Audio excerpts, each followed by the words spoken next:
From Mount Hor, they set out by way to the Red Sea to go around the land of Edom, and the people became impatient on the way.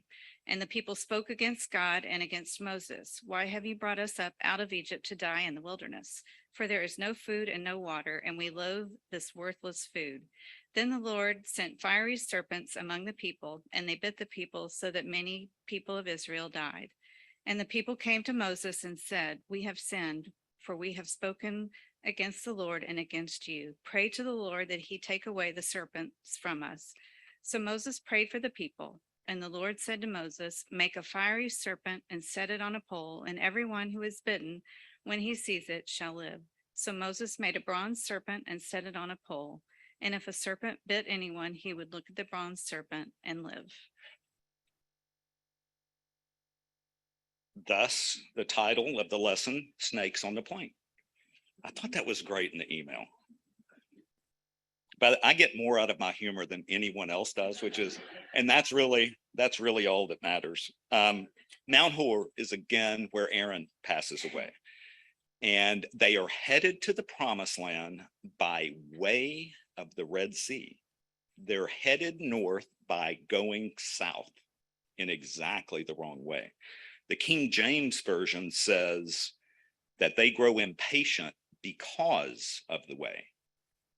And I think that's probably what happened. They're like, we're supposed to be north. Why are you leading us this way? They grow totally impatient. This sin is one of the worst sins that they commit, because this time, they in essence ridicule God, they ridicule Moses, and they ridicule God's provision for them after they've seen all of the things that he's done. I've learned that there are three basic kinds of people that when you need to change behavior, there are those people that you can say, look, I have a bat in the closet that I can whack you with if you don't do this. And they'll correct. And then there are people where you have to actually go get the bat out and show them the bat, and then they'll correct. And then there's a third set of people like the Israelites where you just need to whack them in the head so that they will actually change behavior. And so that's what's going on. But this is a real lesson for us as well. There are going to be times when God leads us in exactly the wrong direction when we're going to ultimately end up in his plan. I look at my career. I've talked about being an accountant and how I hated it. But I did it to get a job because, and by the way, that's what kids need to learn today. You don't need to search out something you love. You need to figure out how to feed your family first and then work everything else out later. Sorry, that's a different sermon. So I trained myself at night to be a finance person, not an accounting person.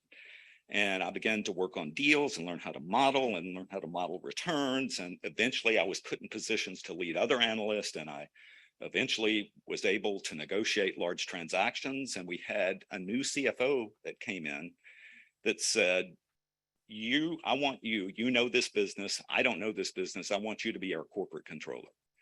And for those of you that don't know, that is the chief accounting nerd in any organization. It's 100% accounting. And I said, I appreciate that, but I'm gonna keep doing what I'm doing. And he's like, no, if you're gonna do this, this is a condition of employment. You're gonna be corporate controller. And those were 3 of the most miserable years that my wife can attest to and Monica can attest to. 3 of the worst years of my life, but it totally set up the rest of my career.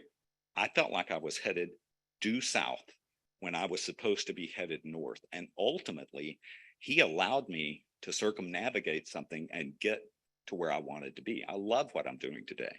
And that's what he's doing. And all of a sudden, when they sin against God, when they sin against man, and when they sin against God's provision, they call this worthless food, this manna that he has provided that's like cakes. It's described as cakes. They're calling it worthless food. And these fiery serpents that are still prevalent today in this area, we'll see a great picture in a second. These fiery serpents come up and they begin striking these people. They're called fiery in all likelihood because the snakes are red, or just because the bite, the venomous bite, was it burned them. It had a burning sensation, and they realize and they say, "We have sinned." They confess their sin. We have sinned. And they seek Moses to make intercession, and he does. So Moses makes this bronze serpent. Bronze is a metal of judgment. And so when they made the altar for sacrifices, it was made of bronze. And so we have a bronze serpent that is made for them to look at. And so to the extent that they, in essence, confessed their sins, that they sought intercession, and that they had faith that they would be healed, this seems crazy, right? But to the extent they had faith that they were going to be healed, they would be healed. All they had to do was those three things. The Israelites began to actually worship this bronze snake. In the book of Kings, 2 Kings 18:4, this is about Hezekiah. It says, "He removed the high places and broke the pillars and cut down the Asherah poles, cut down the Asherah, and he broke in pieces the bronze serpent that Moses had made. For until those days, the people of Israel had made offerings to it." The thing that God provided them for healing, they began to worship. It's a real danger for those faiths that have relics, that have bones of apostles, and that have pieces of the cross. It's been said that if you gathered up all of the pieces of the cross that people supposedly have, it would actually require a 10-ton truck to carry it, because most of it's fake, but people have a tendency to want to see the objects, and that's what happened. In the great conversation with Nicodemus in John 3, Nicodemus has come to Jesus and he says, "What do I have to do to be saved?" He says, "You have to be born again." And Nicodemus is like, "What are you talking about? Am I supposed to crawl back in my mother's womb and what are you talking about?"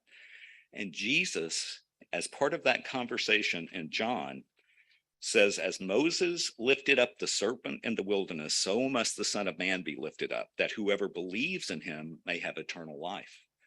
That's why those three things, the confession, the intercession, and the belief, point to the cross.